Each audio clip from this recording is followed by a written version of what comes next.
أعوذ بالله من الشيطان الرجيم. بسم الله الرحمن الرحيم.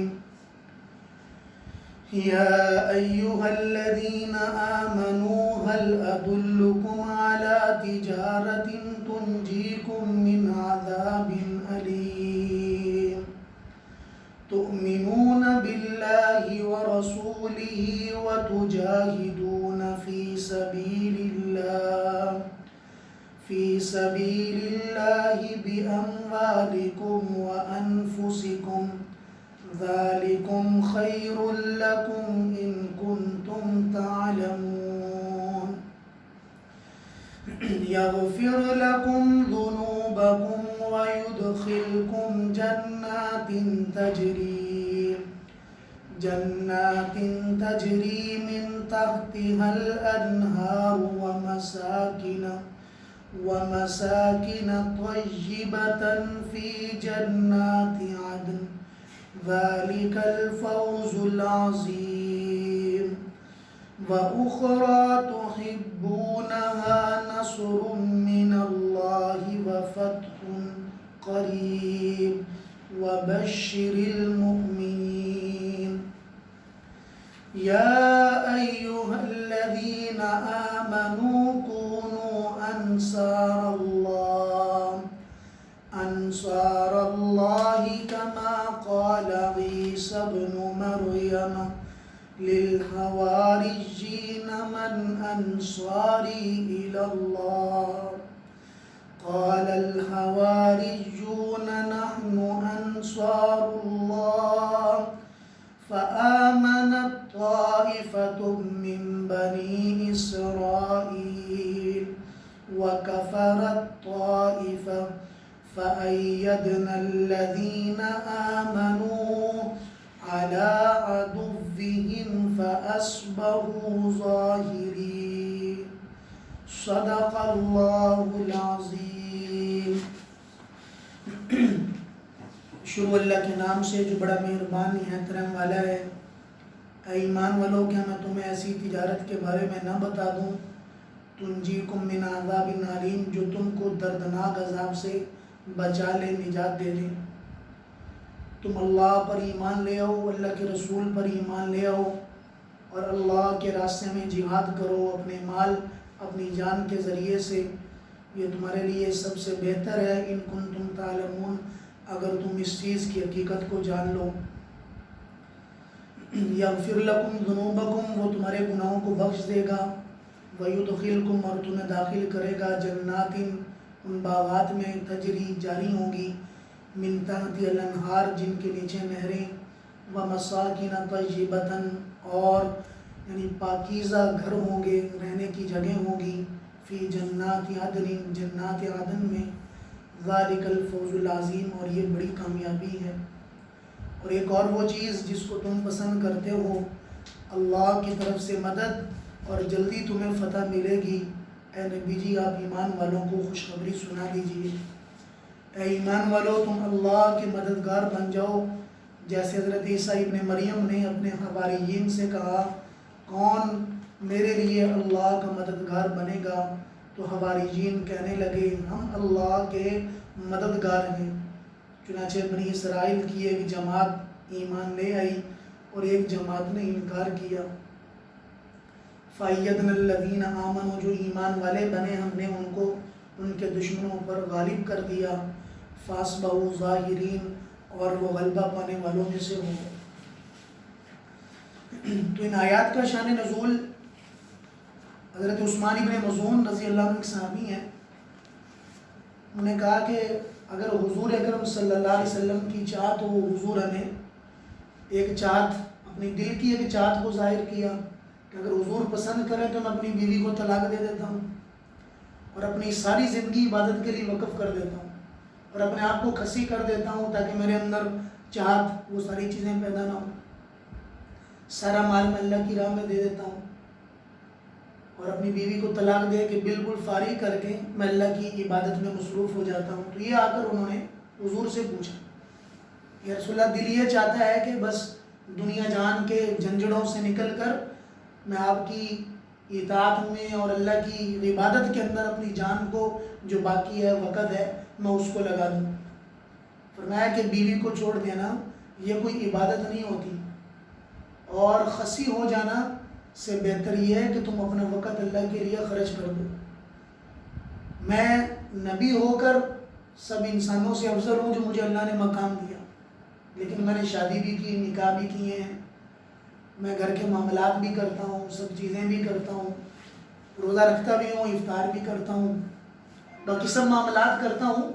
تو فرمایا کہ اصل مقصود یہ ہے کہ تم اپنی زندگی کے اندر وہ چیز دیکھو جو اللہ کو پسند ہے۔ پھر کہا یا رسول اللہ پھر ہمیں کوئی ایسی چیز بتائیں کہ جس چیز کے ذریعے سے اللہ کے قریب ہو جائے۔ تو آپ صلی اللہ علیہ وسلم نے فرمایا، پھر یہ آیات نازل ہوئی کہ ایمان والو کیا میں تمہاری رہنمائی نہ کروں ایک ایسی تجارت۔ دیکھیں اب تجارت کر رہے ہیں، ماشاءاللہ آپ سب تاجر ہیں، تو تجارت سے مقصود کیا ہوتا ہے؟ تجارت سے مقصد یہ ہے کہ ہمیں اس میں نفع ملے، کہ نفع کے ذریعے سے ہماری ضروریات حلال طریقے سے پوری ہو جائیں۔ ہم اپنی زندگی میں اپنے لیے، اپنے بچوں کے لیے، جس میں آپ وقت بھی لگا رہے ہیں، پیسہ بھی لگا رہے ہیں اور اپنا ٹائم بھی لگا رہے ہیں، اپنی قیمتی چیزیں لگا کر اس لیے بیٹھے ہیں، محنت اس لیے کر رہے ہیں تاکہ اس میں نفع حاصل ہو، جس نفع کو آپ حاصل کر کے اپنی ضروریات بچوں کے لیے اللہ کی راہ میں خرچ کرنا، وہ سارے کے سارے معاملات آپ پورے کر سکیں۔ تو اللہ کی فرمان ہے کہ میں بھی تمہیں ایک تجارت بتاتا ہوں۔ ایک تمہاری تجارتیں ہیں، کپڑے کی تجارت، جوتے کی تجارت، فلاں چیز کی تجارت، ایک اللہ کی تجارت بھی ہے۔ اگر تم اللہ کی تجارت کو اپنا لو، وہ تمہارے لیے دنیا میں سب سے بہتر تجارت ہے۔ هل ادلکم علی تجارت، اس سے نفع کیا ہوگا؟ جیسے تمہاری دنیا کی تجارتوں سے تمہیں کچھ پیسے زائد مل جاتے ہیں، اللہ کی تجارت سے یہ ہوگا کہ تمہیں اللہ جہنم کے دردناک عذاب سے بچا لے گا۔ وہ ابدی تجارت ہے کہ جس کا نفع ابدی ہو۔ ایسا نہیں ہے کہ آج تو مل گیا کل کو نہیں ملا، آج تو چیز اچھے دامن میں بک گئی کل کو نہیں بکی، دنیا کا اصول ہے۔ لیکن فرمایا کہ اللہ کی تجارت کا اصول یہ نہیں ہے۔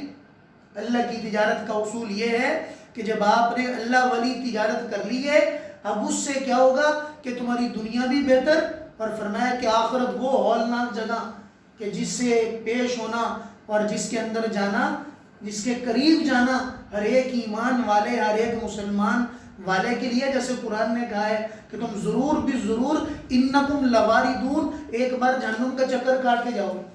تو صحابہ پریشان ہو گئے، یا رسول اللہ اگر ہم جہنم میں سب جائیں گے تو پھر؟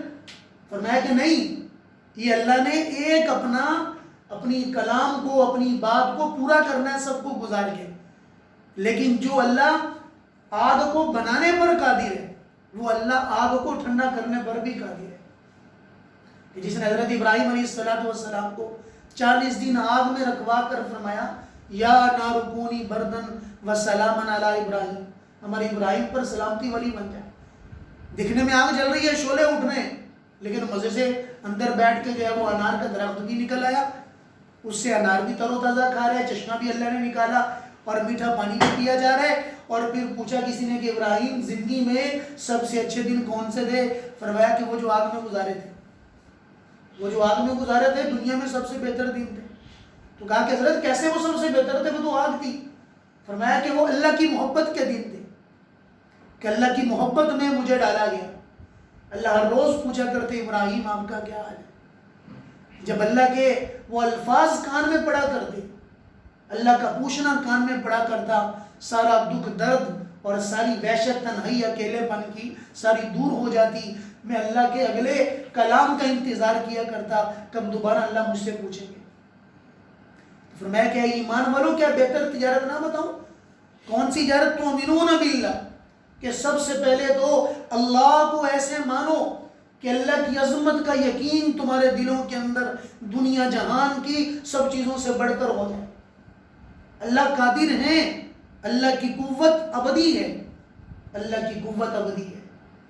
اس لیے حضور اکرم صلی اللہ علیہ وسلم اکثر جب حالات زیادہ ہو جاتے فرمایا کرتے ہیں اللہ ہم کچھ نہیں کر سکتے، ہم بے بس ہیں، آپ کی طاقت سب سے غالب ہے، آپ کو آپ کی ستاری کا واسطہ، آپ کو خالق ہونے کا واسطہ، آپ کے مالک ہونے کا واسطہ، آپ ہماری اس مشکل حالات میں ہماری طرف متوجہ ہو جائیے، آپ ہماری مدد فرما دیجئے، بدر کے مقام پہ کوئی ظاہری طاقت نہیں ہے، تلواریں پاس کوئی نہیں، نیزے پاس کوئی نہیں ہے، ایک ہی ہتھیار ہے، اور وہ دعا کا ہتھیار تھا۔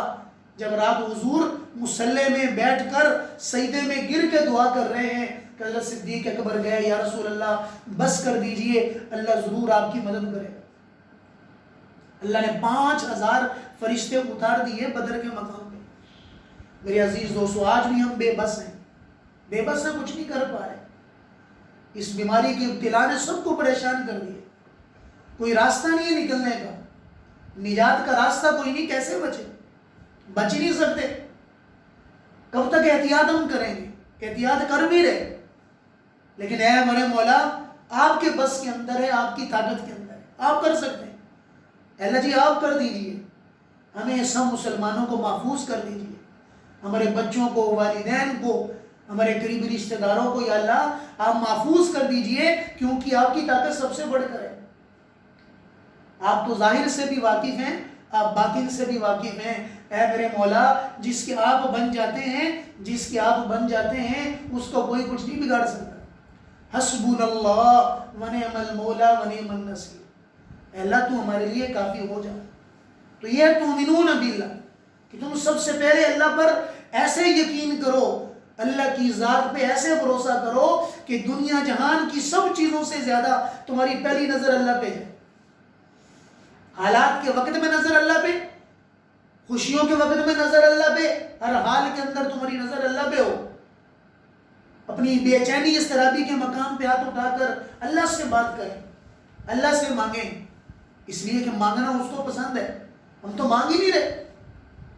یعنی ایسے حالات کے اندر جہاں لوگوں کو اللہ کی طرف متوجہ ہونا چاہیے، ہم تو اور چیزوں میں متوجہ ہیں، اپنا وقت تبصروں میں گزار رہے ہیں، باتیں کر کے گزار رہے ہیں، اور فلاں جو ہے فلاں بات، فلاں کیا کی، فلاں نے کیا کہا، فلاں نے کیا کیا، اسی کے اندر وقت گزار رہے ہیں۔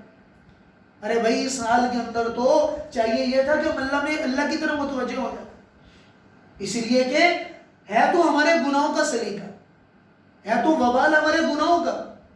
جب اللہ اس گناہوں کو ہی ختم کر دیں گے، اللہ دوستی کے لیے اپنا ہاتھ بڑھا دیں گے، پھر دوستوں کی طرف انسان مشکلات نہیں بڑھایا کرتا، بلکہ دوستوں کی مشکلات کو دور کیا جاتا ہے۔ اور جب اللہ پاک اپنا ہاتھ بڑھا دیں گے، انشاءاللہ دنیا جان کی مشکلات دور ہو جائیں گی۔ پھر آگے فرمایا وَتُجَاهِدُونَ فِي سَبِيلِ اللَّهِ، اللہ کے راستے میں جہاد کرو اپنے جان و مال کے ساتھ، ذَلِكُمْ خَيْرٌ لَكُمْ إِن كُنتُمْ تَعْلَمُونَ۔ جہاد کا لفظی معنی کوشش کرنا، جد و جہد کرنا۔ میں نے کل بھی اس کی تشریح کی تھی، اس کے کئی طریقے ہیں۔ کبھی قلم کے ذریعے سے موقع ملے تو آپ قلم کے ذریعے سے کریں، مال کے ذریعے سے موقع ملے تو مال کے ذریعے سے کریں، اپنی بات کے ذریعے سے موقع ملے تو بات کے ذریعے سے کریں۔ دین کی سر بلندی مقصود ہے کہ اللہ کا دین، اعلاء کلمت اللہ دنیا میں عام ہو جائے، لا الہ الا اللہ محمد رسول اللہ دنیا میں عام ہو جائے، ہر شعبے کے اندر حضور کا دین رائج کر جائے، تجارت کا دین بھی لوگوں کو سمجھ آ جائے، لین دین کا دین بھی سمجھ آ جائے، باقی سب چیزوں میں حضور کا دین آ جائے۔ اس کے لیے جد و جہد کرنا اپنے مال، اپنے جان کے ذریعے سے، ذالکم خیر لکم ان کنتم تعلمون۔ لیکن اس صورت کے اندر موقع مشرکین مکہ کے خلاف جہاد کرنے کا تھا، جب حضور کو انہوں نے تنگ کرنا انتہا درجے کا شروع کر دیا، اب اللہ پاک نے کہا کہ اب تم مضبوط ہو جاؤ، اپنے نبی کا دفاع کرو اور اپنے نبی کے دفاع کے لیے کھڑے ہو جاؤ۔ اب اگر جان دینا پڑ جائے تو اپنے نبی کے لیے جان دے دو، اپنے نبی کے ساتھ اگر مال کے ساتھ معاونت مانگی جائے تو مال کے ذریعے سے معاونت کرو۔ اس لیے حضور اکرم صلی اللہ علیہ وسلم نے جب یہ اعلان کیا تو سارے صحابہ متفق ہو گئے، اب کسی کو کوئی اختلاف نہیں ہے۔ جیسے اگلے والی آیت میں فرمایا کہ اے ایمان والو، اللہ کے مددگار بن جاؤ، اللہ کے انصار بن جاؤ۔ اللہ کے مددگار کسی نے کیا بننا؟ اللہ کی کون مدد کرے گا؟ اللہ کی طاقت دنیا جان سے سب سے بڑی کر ہے۔ مطلب یہ ہے کہ اللہ کے دین کی مدد کے لیے اپنے آپ کو پیش کرو، بزدل نہ بنو۔ اس لیے فرمایا کہ ایمان والا جو بزدل ہو اللہ کے ہاں سب سے بدتر ہے۔ ایمان والا کبھی بزدل نہیں ہوتا، ایمان والا ہمیشہ اپنے آپ کو اللہ کا ڈر دل میں رکھتے چلتا ہے، اس کے دل میں اللہ کا ڈر، وہ ہمیشہ اللہ کی محبت کو سوچ کر، اللہ کی محبت کو اپنے ذہن میں رکھ کر وقت گزارتا ہے۔ اس سے کیا ہوگا کہ جب تم اللہ کی تجارت کو اپناؤ گے، یغفر لکم ذنوبکم، سب سے پہلے تو تمہارے سب گناہ معاف کر دے۔ اللہ اکبر، کتنا سستی تجارت ہے۔ ایمان لے آؤ، اللہ کے راستے میں جدوجہد کرو، گناہ معاف کر دے گا، اور فرمایا کہ ایسے باغوں میں داخل کرے گا جس کے نیچے نہریں جاری ہوں گی، وَمَسَاكِنَ طَيِّبَةً، پاکیزہ گھر ہوں گے۔ حضرت حسن بصری کہتے ہیں کہ میں نے حضرت ابو ہریرہ سے پوچھا کہ حضرت جی مساکین طیبہ، یہ جو مساکین طیبہ اللہ نے کہا ہے، اس سے مراد کون سے مقدس اور پاکیزہ گھر ہیں؟ فرمایا کہ جنت میں مختلف درجات ہیں۔ ایک جنت کا سب سے اچھا درجہ وہ جنات عدن ہے، سب سے بڑی جنت جنات عدن ہے۔ فرمایا کہ جس کے اندر 70,000 بستر ریشم کے، جس کے تکیے ریشم کے، اور فرمایا کہ ایسی اس کی کیفیت نرمی کی ہے کہ دنیا جہان میں ایسی نرمی کبھی سنی نہیں، کبھی دیکھی نہیں۔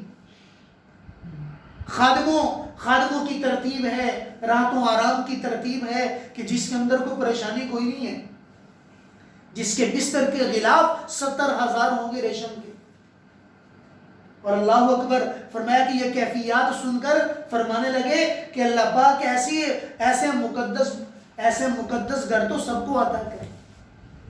پھر آگے فرمایا کہ وَأُخْرَى تُحِبُّونَهَا، اور ایک اور چیز ہے جس کو تم پسند کرتے ہو۔ آج تم مغلوب ہو، مشرکین مکہ نے تمہیں پریشان کر رکھا ہے، آج تمہارا رب تم سے کہتا ہے کہ ان قریب تمہیں فتح مکہ نصیب ہوگی، اللہ کی مدد آئے گی۔ وَبَشِّرِ الْمُؤْمِنِينَ، آپ ایمان والوں کو بشارت دے دیجئے کہ اللہ پاک ان قریب ان کو غالب کر دے گا اور مشرکین مکہ کو مغلوب کر دے گا۔ اور میرے عزیز دوستو، اگلے والی آیت کونوا انصار اللہ، یہ صحابہ کی عظمت پر دال ہے کہ وہ ایسے اللہ کے مددگار بنے کہ انہوں نے ساری زندگی حضور کی صحبت کو، حضور کے لیے ایک رائی کے دانے کے برابر بھی تکلیف کی جگہ گوارا نہیں کی، ہمیشہ حضور کے ساتھ چپک گئے، ایسے مددگار بنے۔ اعلان کیا گیا کہ جاؤ اللہ کے لیے خرچ کرو اور حضور اکرم صلی اللہ علیہ وسلم کی مدد کرو۔ صحابہ چندہ لانا شروع ہوئے، کوئی کتنا چندہ لے کے آ رہا، کوئی کتنا چندہ لے کے آ رہا، ڈھیر لگے۔ حضرت عمر نے کہا لے بھی آج تو میں آدھا گھر لے کے آ گیا ہوں، لگتا ہے کہ آج میں نے جو ہے بہت بڑا چندہ لیا ہے، آج تو حضرت صدیق اکبر سے بڑھ جاؤں گا۔ حضور نے جو ہے جب چندہ دیکھا تو خوش ہو گئے کہ ماشاءاللہ جو اتنا حضرات لے کر آ گئے ہیں دین کی بلندی کے لیے، دین کی سر بلندی کے لیے، تو بالترتیب سب سے پوچھا۔ تو حضرت صدیق اکبر رضی اللہ تعالیٰ بیٹھے ہوئے تھے، حضرت عمر بھی بیٹھے ہوئے ہیں، تو حضرت عمر نے کہا کہ حضور نے سوال جب کیا تو میں اسی وقت سمجھ گیا کہ بھائی میرا کام پیچھے ہی ہے۔ حضور نے پوچھا کہ اے صدیق، یہ نہیں کہا کہ کتنا لے کر آئے ہو، یہ نہیں کہا کہ کتنا لے کر آئے ہو، بلکہ سوال کیا کہ صدیق گھر میں کتنا چھوڑ کے آئے۔ بھئی یہ سوال سن کر حضرت عمر نے سر پہ ہاتھ مارا کہ مجھے لگتا ہے کہ ہم پیچھے ہی ہیں، یہ تو ایسے حضور کے عاشق ہیں کہ رب کعبہ کی قسم گھر میں سوئی بھی چھوڑ کے نہیں آئے ہوں۔ اور وہی جواب دیا، یا رسول اللہ میں تو گھر کا سارا کچھ لے کر آ گیا، اور آتے ہوئے میں نے دیواروں پر اپنا ہاتھ بھی مارا، کہیں اگر سوئی بھی پڑی ہے وہ بھی لا کر آپ کی خدمت میں پیش کروں۔ تو یہ محبت کا اعلیٰ درجہ ہے، یا ایھا الذین آمنوا کونوا انصار اللہ۔ پھر اللہ نے مثال دی کہ بنی اسرائیل کے 2 گروہ تھے، حضرت عیسیٰ نے کہا کون اللہ کا مددگار بنے گا؟ ایک جماعت ماننے والی بنی جن کی تعداد تھوڑی تھی، بعضوں نے 70 لکھی ہے، یہ اس سے بھی کم تھے، مخالفین زیادہ تھے، اللہ نے 70 کو سب پہ غالب کر دیا۔ فرمایا کہ آج تم تعداد میں تھوڑے ہو، ان کی تعداد زیادہ ہے، آج تم صرف 313 ہو یا اس سے بھی کم ہو، لیکن ایک وقت آئے گا کہ ساری دنیا اللہ قدموں میں ڈال دیں گے، ساری دنیا کو مغلوب کر دیں گے، اور تم ہی لوگ دنیا کے بادشاہ بنو گے، دنیا کے خلفاء بنو گے، اور دنیا تمہارے قدموں میں روندے گی اور روندتی ہوئی آئے گی، اور ایک زمانے تک اگر تم میرے طریقوں پر چلتے رہے، ساری دنیا کے اندر تمہارا رواج اور ساری دنیا کے اندر تمہاری عدالت باقی رہے گی۔ حضرت عمر رضی اللہ تعالیٰ عنہ کی عدالت تو آج بھی دنیا میں زندہ ہے، ان کے قوانین تو آج بھی زندہ ہے، اگر مسلمان نہ بنائیں کسی اور جگہ اللہ زندہ کر دیں گے۔ بس میرے عزیز دوستو، یہ تجارت جو آج اللہ نے بتائی ہے، اللہ کرے یہ تجارت ہمیں بھی سمجھ آ جائے کہ اپنا ایمان پختہ کریں. اور دوسری چیز کہ اللہ کی رضا کی وہ جگہیں جس سے اللہ راضی ہوتے ہیں ان جگہوں کی جستجو میں زندگی گزار دیں، اللہ کی محبت میں زندگی گزار دیں. جب اللہ کی محبت میں زندگی گزرے گی تو محبت والوں میں شامل ہو جائیں گے. اس لیے تو زندگی تو چند پل کی ہے، چند سالوں کی ہے. اللہ کی محبت والوں میں شامل ہو گئے، پھر ابدی زندگی، ابدی کامیابی والے لوگوں کی طرف اللہ پاک مجھے آپ کو داخل کر دیں گے. اللہ تعالیٰ ہم سب کو دین مستقیم پر چلنے والا بنائے. وآخر دعوانا الحمدللہ رب العالمین.